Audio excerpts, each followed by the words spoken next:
Tigil pasada muna ang 50 jeepney sa Metro Manila pero hindi para magprotesta. Pagagandahin kasi ang mga ito bilang bahagi ng Jeepney Arts Festival. Narito ang report. Itinuturing na sasakyan ng masang Pilipino. Walang dudang tatak Pinas sa mga jeepney. Pero di rin lingis sa kaalaman ng publiko na kuminsay kahit sa makikita na lansangan. Heto't nakikipagkarirahan ang mga jeep. Ang negatibong imaheng ito ang gustong burahin sa literal na pagbabagong bisa kanila sa Jeepney Art Festival. 50 jeep mula sa iba't ibang ruta sa Metro Manila ang nagtigil pasada para pinturahan ang imahe ng magagandang tanawin sa bansa.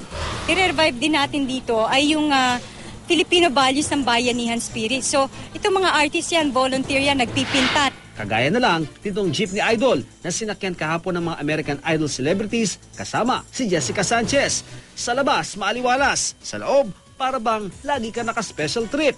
Kapartner ng mga organizer ang Department of Tourism na kamakailan mga pampublikong sakyan sa London ang binihisan para ibida ang ganda ng Pilipinas. We want to beautify Manila and make it as a roving museum of arts and culture. Pati si Mamang Chuper, isasabak din sa training ng DOT. Ang mga tinitraining yan, value formations, di ba?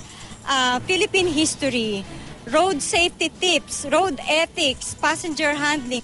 Sa Sabado raw ay tapos na ang pagdidisenyo sa mga jeep na hindi lang ngayon sasakyan ng masa, kundi magiging umaandar na patunay raw na it's more fun to ride in the Philippines. Para sa taksi, Ian Cruz nagulat.